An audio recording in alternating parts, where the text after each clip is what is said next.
capital on price. Subject to availability, selected stores excludes NI. On 3, our unlimited data is actually unlimited, like 4 reels. That means you can scroll and scroll and scroll through all the Black Friday deals. Because we have no speed limits, no data caps, and you'll be 5G ready at no extra cost. Wow, so many savings. Our Black Friday deals are now on. Save up to £480. Switch to 3, in-store or online. See 3.co.uk/unlimited-data. Savings on selected phones on 24-month contracts. Ends 5th of December. Terms apply. If you're planning on driving this weekend, expect delays on the A406 North Circular Road. There'll be road closures between Edmonton and Tottenham from 10 p.m. on Friday the 15th of November to 5 a.m. on Monday the 18th of November, while we carry out essential maintenance and repairs. All roads in the surrounding area will be extremely busy, so please allow more time for your journey and expect delays in the area. Plan ahead and check alternative routes at tfl.gov.uk. To the Mayor of London and TfL, every journey matters. All right, that's a live shot of New York City and Manhattan coming from Rockefeller Center. And that is the Christmas tree right above the ice rink.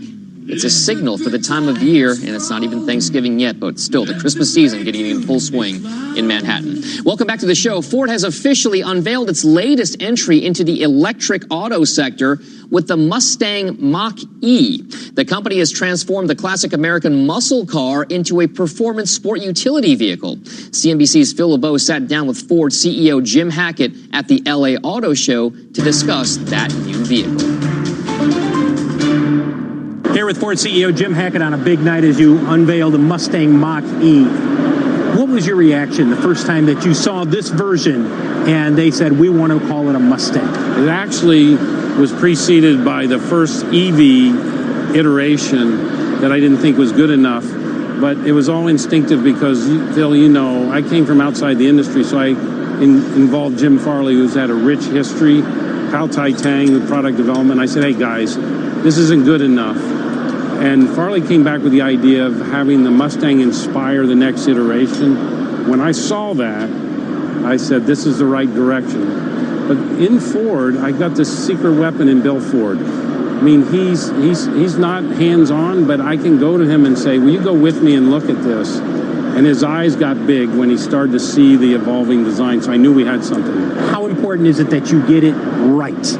Because you're playing with an iconic name here, and it's your first all-electric SUV. I mean, you got some big hurdles out there to make sure that people say they did it and they did it right. Yeah, I'm on record as saying the heart of the company is on trial here, because we have to get this right, because our Mustang share performance just keeps getting better and better. We're now the #1 sports car in the world with Mustang, and this was important not to disrupt the state of that. And so the extensibility of it, was that possible? And the team has figured out a way to do that. Are you worried that Ford has been very slow when it comes to developing electric vehicles? And there have been some who said, look, you guys are so far behind, it's going to take a long time to catch up in EVs. Can you catch up in EVs? I don't think any of those people have made any money. You know, on vehicle #1, we actually produce a contribution margin with this vehicle. Of course, we have the development costs, which we have to amortize, but I'm talking about sales minus costs equal profit. So that's a breakthrough, and we're talking about with the incentive, a price point in the mid-$30,000 range. So it's the mid-$30,000 for the base model of this with the federal incentive. Yes, that's right. $36,000 roughly. So you're looking at a $36,000 electric SUV. When do you expect that people will truly start seeing these? I know you want the first ones by the end of next year. Are they going to come in a flurry? Well, the way we talk about it is this is a 7-year program, so we think over the 7 years we're going to sell a lot of these. And it starts, next year, late in the fall, and the GT follows after that, not too far. And then, of course, we have lots of ideas about how we're going to extend the performance of these things. Because we can do over-the-air updates with now that where all the vehicles are connected, I talked to you about this at the auto show a year ago, we can change, based on customer feedback, the performance of the vehicle. All right, for more of Phil's interview with Ford CEO Jim Hackett, head over to CNBC.com. And Ford bringing out some big Hollywood star power. Idris Elba, the big actor, now the spokesperson for that Mustang Mach-E SUV. Well, on deck for the show, the new timeline one major bank is giving for a rebound in global growth. Plus, HP says thanks but no thanks to Xerox's takeover bid, why the company is rejecting the offer to unite with its rival and suggesting it might be time to turn the tables on this deal. Stay tuned. You are watching Worldwide Exchange right here on CNBC. Sometimes the On 3, our unlimited data is actually unlimited, like 4 reels. That means you can scroll and scroll and scroll through all the Black Friday deals. Because we have no speed limits, no data caps, and you'll be 5G ready at no extra cost. Wow, so many savings. Our Black Friday deals are now on. Save up to £480. Switch to 3, in-store or online. See 3.co.uk/unlimited-data. Savings on selected phones on 24-month contracts. Ends 5th of December. Terms apply. If you're planning on driving this weekend, expect delays on the A406 North Circular Road. There'll be road closures between Edmonton and Tottenham from 10 p.m. on Friday the 15th of November to 5 a.m. on Monday the 18th of November, while we carry out essential maintenance and repairs. All roads in the surrounding area will be extremely busy, so please allow more time for your journey and expect delays in the area. Plan ahead and check alternative routes at tfl.gov.uk. To the Mayor of London and TfL, every journey matters. Going, gone. Some things just don't hang around, like a great deal in Tesco Mobile's best ever Black Friday event. Right now you can get the Samsung Galaxy S10 for just $29.99 a month. But this deal ends Sunday 1st of December. Catch it before it's gone. Tesco Mobile's best ever Black Friday event. Tesco Mobile. Every little helps. Best ever Black Friday based on range of products in promotion was £35.99, now £29.99. Offer ends 1st of December. 36-month credit agreement, rolling monthly usage agreement, subject to status, phase policy applies. See tescomobile.com/terms. This is the Survivalist Network. I told you it was coming. London is now in the full throes of a zombie outbreak. If you do not have an impregnable vehicle, you can still access a Toyota Hilux Invincible. Pre-contagion, it was £199 per month with 0% APR representative. For the good of future generations, friends at your local Toyota Hilux Centre are maintaining that deal. Heed, hurry, call. You'll be fine. 0% APR representative on new sales of Hilux Invincible over 42 months. £199 per month. Customer deposit of £9,701 when financed through Access Toyota by 16th of December 2019. £12,525 optional final payment. Subject to status to over 18s. Indemnities may be required. Conditions apply. Toyota Financial Services. Time for your executive recap, the headlines that you need in 60 seconds. HP's board has unanimously rejected a Xerox $33.5 billion takeover bid. The board says Xerox's offer of $22 per share is not in the best interest of its shareholders and would undervalue HP. But the story is not done. HP is now saying it would be open to exploring a bid of its own for Xerox, making it the acquirer, so the drama continues. PG&E is warning of more power outages in the Northern California region due to the increasing wildfire conditions. The company says it may start cutting electricity for roughly 180,000 customers starting again on Wednesday. And then Morgan Stanley is forecasting global growth will recover starting in the first quarter of 2020. The bank says easing trade tensions and monetary policy will help to reverse the recent downward trend, but it warns U.S. tariffs on China set to take place next month could delay the recovery until the third quarter. And then Airbus's chief commercial officer is forcefully rejecting the idea his company is benefiting from the grounding of Boeing's 737 MAX model jets. Speaking first to CNBC during the Dubai Air Show, Christian Scherer says nobody wins with this move. This does not benefit anyone in this industry, the least of which would be Airbus. It's a tragedy. It's an issue for Boeing to resolve, but it is not good for the competitors to see problems on any one particular airplane type. All right, big comments there from Airbus. Let's get back to the markets now. The major averages all closing at record highs on Friday, with the Dow topping 28,000 for the first time ever.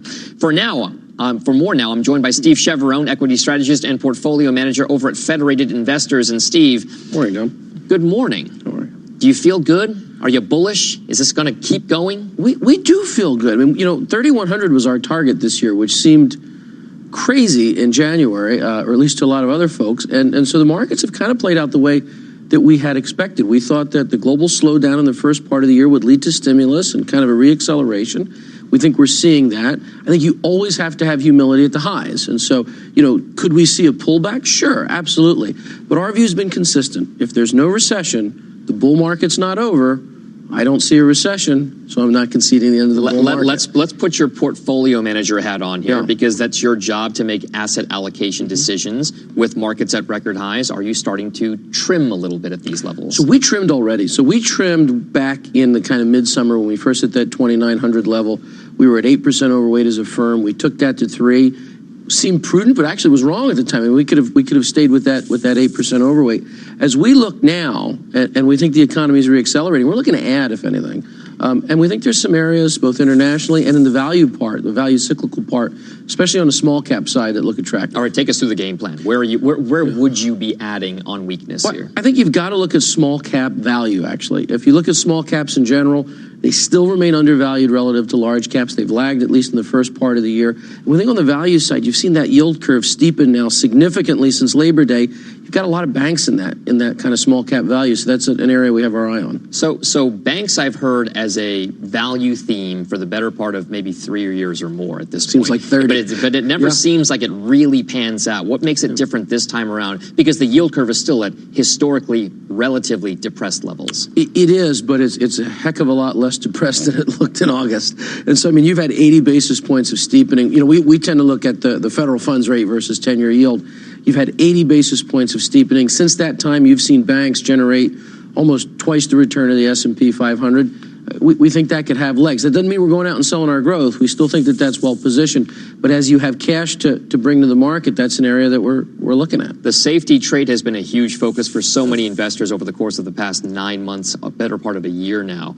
But we are seeing gold prices start to fall a bit. We're seeing Treasury yields spike. That means Treasuries are selling off. Some of these, dividend-paying type names are starting to come off a little bit now. Does that rotation still happen? Do we think that there's still a trade getting out of safety assets? I think dividend stocks are in for a much better 2 to 3 years going forward than they've been through over the last couple of years. Yes, you've seen rates come up a little bit, but they're still significantly lower than they were a year ago. And it's not the 10-year yield to look at. Look at the money market rate. No one sells a dividend stock to buy a treasury bond in a rising rate environment. So it's not the 10-year yield. It's about the money market rate.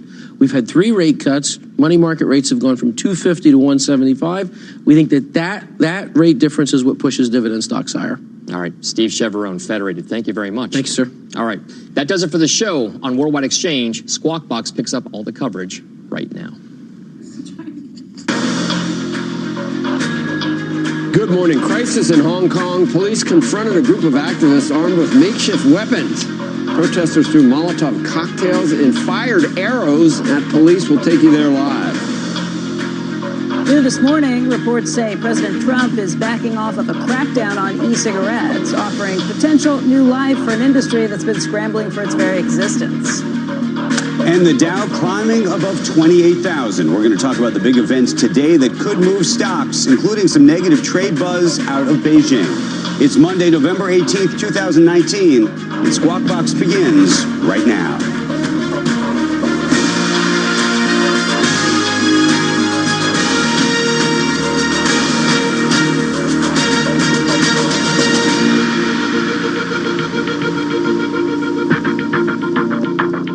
Good morning, everybody. Welcome to Squawk Box here on CNBC. We're live from the NASDAQ market site in Times Square. I'm Becky Quick, along with Joe Kernan and Andrew Ross Sorkin. Let's start with the markets this morning after the Dow closed above 28,000 for the first time ever, breaking that key level just in the last few minutes of trading on Friday. You're going to see right now that the futures are indicated higher for the Dow once again. Right now, it looks like it'd be up by about 36 points. S&P futures up by about 2.5, and then the NASDAQ up by just over 12. Also, if you take a look at what's been happening in the Treasury markets, right now it looks like the 10-year is yielding 1.848%, so staying fairly steadily with where we were at the end of last week. And some violence in Hong Kong has escalated. We want to get to that in just a minute, but I think right now what we really want to do is talk about this HP Xerox situation. Did we move that up in the... we decided that we were going to talk about it. Okay, let's talk about that now. Because HP... is it? Okay, HP's board unanimously rejected that bid from Xerox to take over that company. It's weird. It was like a reverse Pac-Man or something, a much smaller company buying a much bigger one. Yep. The board says Xerox's offer of $22 a share is not in the best interest of its shareholders and would undervalue HP. In a letter to Xerox's CEO, HP's board also cited the potential impact of outsized debt levels at the combined company's stock. However, HP left the door open for the possibility of acquiring Xerox, saying it recognized the potential benefits of a consolidation. Yeah, it looks like it'd be a good deal, but we'll take over you. Yeah, with the debt. Well, it was Either strange. way, the combined company, wouldn't it be the same debt? Potentially, although when I was reading through the letters, it was odd. Just Xerox saying that they had lined up what they thought could be financing that Citigroup could eventually get for them. But that seemed like a couple of stretches to the idea, like, we don't have the money on hand. Citi's not promising it, but Citi thinks that they can raise it other places. But we haven't got the highly confident letter from the Drexel days yet from Citi on that. Meanwhile. In the meantime, also new this morning, FedEx CEO Fred Smith is firing back at the New York Times over an article about the company's tax bill.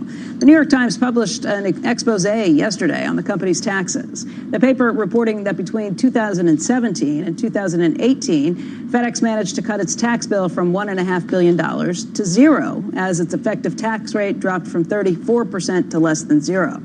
Financial filings show that FedEx actually paid $2 billion in federal income taxes over the previous decade.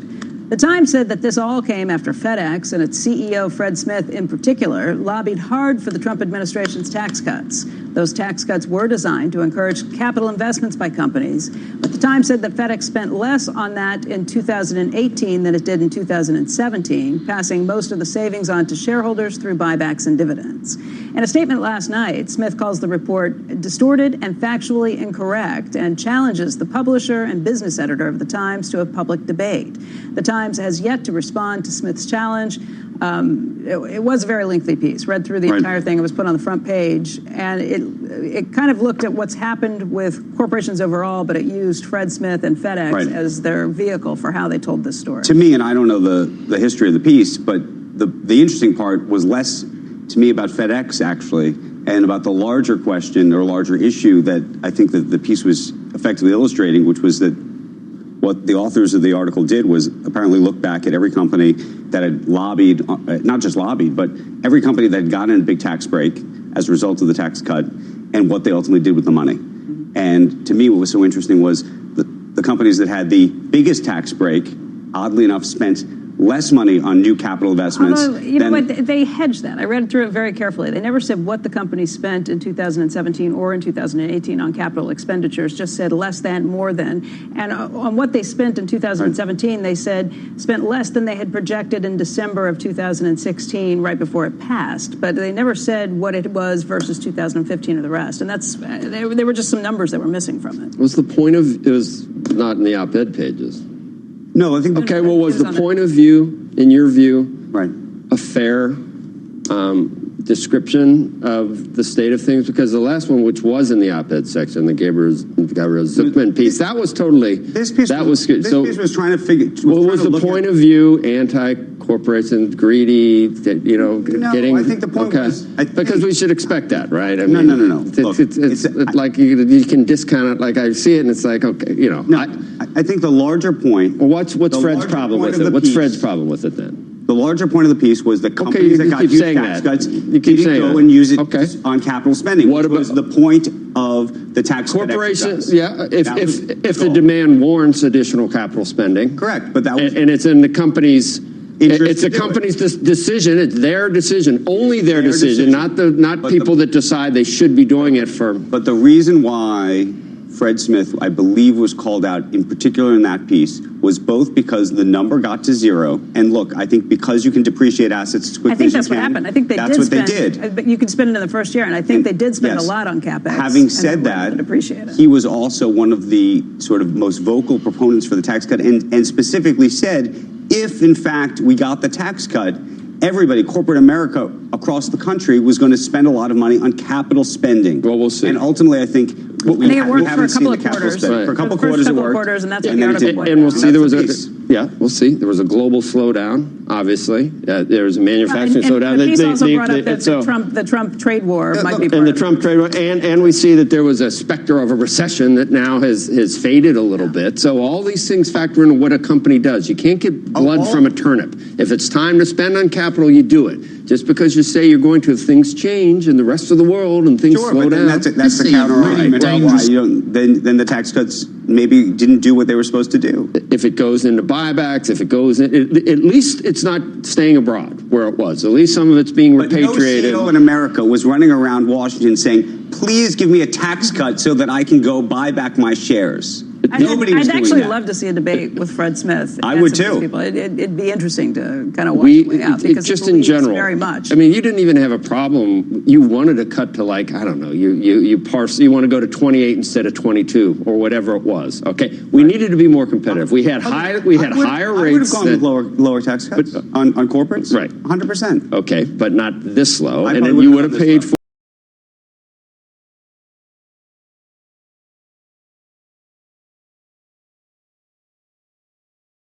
You've heard it before. I've heard it all before, but I'm just saying the point. I just know I would have been annoyed with the point of view that the time was, and I'm, without even, going into it. Read the piece Exactly. I won't read that paper. Okay. I told you that. I won't. Okay. Andy, I won't read that paper, and I will default to Fred Smith's position on it against the New York Times. 99% of the time. I have deep respect for Fred Smith, but I'm not going to take a position on this particular issue. I thought it was interesting, but I also just thought. I will tell you that you're missing out.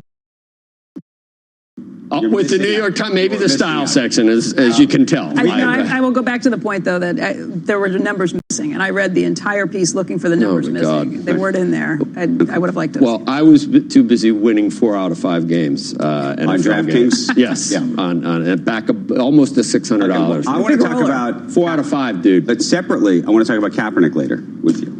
I don't know what happened there.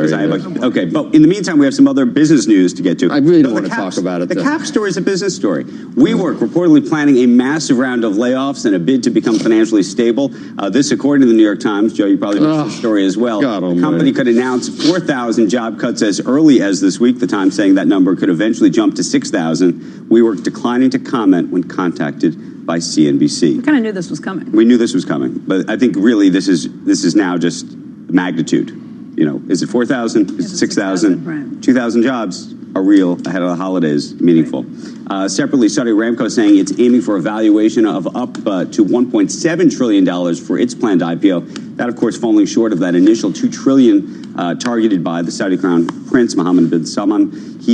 But it would still, of course, be the world's biggest ever IPO by valuation. And, of course, there's still the sense that because it's going to be a small offering, that if the valuation at least stays where it is or goes higher, over time they'll be able to sell more on the open market, either in the U.S. or in London. All right, Ford's officially unveiled its latest entry into the electric auto sector with the Mustang Mach-E. The company has transformed the classic American muscle car into a performance SUV. It's weird. It's not a Mustang. I guess it is, if you call it that. It's their decision. Like doesn't. In a bid to redefine the automaker's lineup, Ford Automotive's president, Joe Hinrichs, will join us live in the 8 o'clock hour to talk about this. I was trying to find said, we're going to keep talking about the New York Times. We need to talk about the New York Post. Did you see the cover of the New York Post with Prince Andrew on the cover? And I can't remember what the headline was, but it was about the claim that it couldn't be me because I don't sweat. He had some type of issue with, I don't know, having been in a situation where he was traumatized, he was no longer able to sweat. So he's been trying for years to... That's your defense? He's been trying for years to regain his ability to sweat, and he's only now finally been able to sweat a little bit from time to time. So any of those pictures of him, or the claim that he was sweating, which was one of the accusers talked about, couldn't be true because at that point in his life he was not, in fact, able to sweat. You didn't see any of that? So you just read it. I saw. Did you see? I didn't see the post cover, but I saw post cover. So it had a pithy. I forget what the way they phrased it. His interview did not go over well. No, there were some other things. He said Jeffrey Epstein's behavior was unsomething, like The only thing he admitted to making a mistake was staying there after he'd been There's a convicted huge piece, and of- I mean, it went over, it crashed into a million pieces. Well, it Yes. didn't go over well. He took a chance and gave this interview. Well, it was a total PR move, actually. But yeah, there's a... But he still can't explain the pictures. No, he can't explain the pictures. He says that he's not sure that they're real. Some of the pictures could have been photoshopped or whatever. I don't know. But there, what he said, it was, I don't know, we'll get back. Unbecoming. Oh, Epstein's behavior was unbecoming. After he was a convicted sex felon. Yeah. Meanwhile, some violence in Hong Kong escalating over the weekend as activists armed with makeshift weapons threw Molotov cocktails and fired arrows at police. Meantime, a court ruling that the government ban on wearing masks at protests is unconstitutional. And NBC's Matt Bradley joining us right now live from Hong Kong, his evening, our morning. I'll say good evening to you, Matt. Good evening to you. Now, this siege has lasted well into the evening. Last we checked, there were hundreds of protesters still holed up inside this university, which is just actually right beyond these buildings here. As you can see, there's a police line here. They're not letting us get any closer. It's our understanding that some of these protesters have gradually been being let out. They're being treated for injuries and illnesses. Some of them have complained of, injuries from the violence, but also from hypothermia from the water cannons that were employed yesterday against the protesters. All of this really came to a head very early this morning when the police launched a pre-dawn raid trying to retake this university. We saw some really dramatic images from these hundreds of protesters who used this university as kind of a citadel or a fortress. They actually mixed their own cement on the grounds and built up walls around the university. They made homemade catapults, as you mentioned, bows and arrows. And one arrow, went through one of the police officers' legs. And then just today, police have said that they consider this and other acts like throwing Molotov cocktails at the police to be murderous acts. And that's why it's unclear whether these protesters who are being let out of the university, what they're going to be charged with, if at all. A lot of these protesters in recent months have been charged with rioting, which is a very serious crime here in Hong Kong, and it carries a sentence of up to 10 years in jail. So imagine that against some of these people who are really just teenagers. So this is going to continue on. We're seeing that these hundreds of people are not able to leave the campus. It's unclear whether the university officials are going to succeed in their negotiations with the police to create some kind of deal, some kind of amnesty to finally bring this, one of the most violent chapters of a now nearly 6-month-long crisis here in Hong Kong to a close. Guys? Okay. Matt, thank you for that report. Appreciate it very much. And looking forward to seeing you or not seeing you, but hopefully that would mean maybe the chaos had ended. But nonetheless, we should say the chaos is taking a toll on business. New Chinese media report says that hotel vacancy rates hit a record high and average room rates now plunged more than 46% by the end of last month. So if you want to make your way to Hong Kong, there are discounts to be had. All right. His Royal Dryness was the big headline on the Saturday Post, his Royal Dryness. Coming up, no sweating. With markets trading near all-time highs, we're going to talk about one of the biggest potential catalysts for stocks, China trade in the talks. Reports say negotiators made progress over the weekend, but Eunice Yoon is hearing some negative trade buzz from officials. She'll join us live from Beijing. That's next.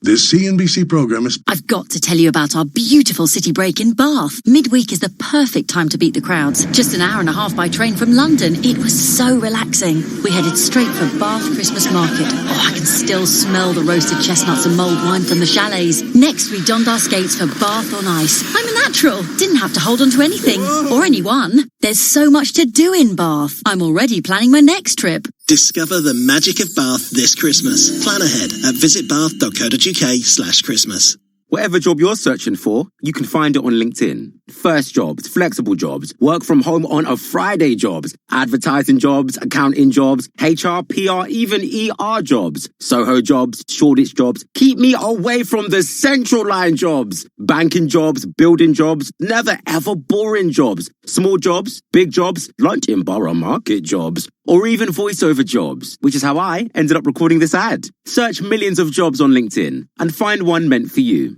'Tis the season to be hunched over your laptop. Not on our watch. In real life, you can feel your senses and your baskets. Feel all the sights, sounds, lols, and OMGs. Wear laughing emojis on actual smiley faces. Battery is running low. Take the kids to Santa's Grotto. In real life, you can find just the right present using the most advanced search engine in the world. Your eyes. We can't in real life. Brent Cross, London. Free parking for all sleighs and cars. It's hard to find a children's gift which doesn't have a short shelf life. They'll eat all the chocolates in 5 minutes, finish their video games by the end of the week, and grow out of their trainers before you know it. So instead of buying them something just for Christmas, buy them something that's for life. Premium bonds from NS&I. Every month they'll have the chance to win cash prizes. And now you can buy premium bonds for any child. Start their savings journey from just £25. Search Gift Premium Bonds to find out more.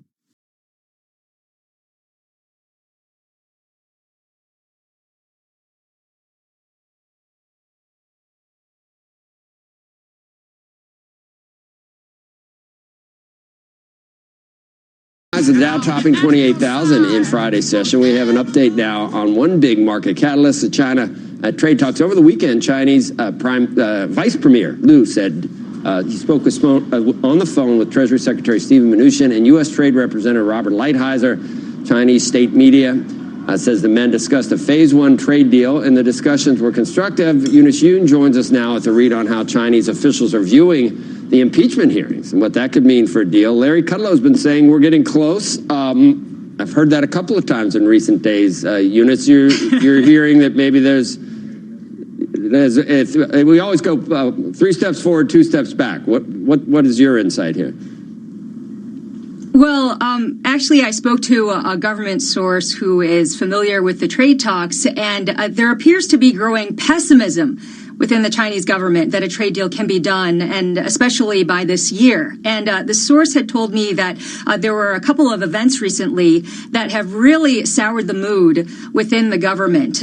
They said that President Trump, about a week ago, appeared to say that a phasing out of tariffs would not happen. And that's something that's really important to the Chinese and was one of the reasons why the Commerce Ministry had announced it, that the Chinese felt that they had a deal, at least in principle, on a phasing out of the tariffs. And then a few days later, they were put off again. They said, the source said, when President Trump had said at the Economic Club in New York some harsh words about the Chinese.